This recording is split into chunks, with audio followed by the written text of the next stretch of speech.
Faisons le calcul avec Astrid. Quand tu te défrisais les cheveux, combien ça te coûtait approximativement? Quand j'étais par exemple en France, oh mon Dieu, ça coûtait cher. Entre le défrisage et peut-être les tresses, ça pouvait aller jusqu'à plus de 100 € par mois. Quand tu es étudiant, vraiment, ça C'est pique. compliqué. Alors que maintenant, en venant à Binatural 2 fois par mois, je paye entre les soins et les nattes, maximum 25 000, maximum. Donc on est sur moitié prix quoi. On est sur, je dirais même tiers prix pour moi. Donc le calcul est vite fait. Pour Angela, c'était pire. Combien approximativement tu dépensais par exemple pour les brésiliennes? Oh là là, c'est énorme. Hein? Il y avait des Brésiliennes à l'époque à 400 000, 800 000.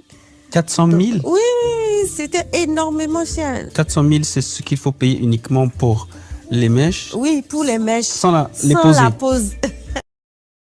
Une étude d'Euromonitor International choque tout le continent. Les Africaines dépenseraient chaque année 6 milliards de dollars, soit plus de 3 000 milliards de francs CFA, pour acheter des mèches et des perruques. C'est 2 fois le PIB de la République centrafricaine et 3 fois celui des Comores. Selon la même étude, pour entretenir leurs cheveux, les femmes africaines payent 6 fois plus que les européennes et les asiatiques. Mais d'où viennent ces cheveux? Je découvre qu'ils sont prélevés à plus de 8000 km de Cotonou, sur la tête de pèlerins indiens, à Tirupati, dans le temple de Tirumala Venkateswara. Chaque jour, entre 50 000 et 100 000 pèlerins visitent ce temple. Beaucoup d'entre eux y pratiquent la tonsure complète de leurs cheveux.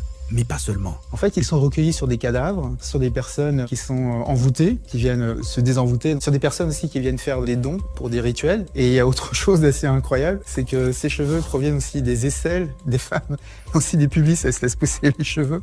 Les cheveux des Tirupati sont prisés car ils sont décrits comme vierges, n'ayant jamais subi de traitement chimique ou de coloration, ce qui en fait le haut de gamme du marché mondial. Quant aux perruques, postiches et tissages, ils proviennent de Chine, qui demeure leader dans l'industrie capillaire de produits transformés, un mélange de matières synthétiques et même des poils d'animaux. Et c'est tout ça qui finit en Afrique, dans des milliers de boutiques comme celle de cette vendeuse.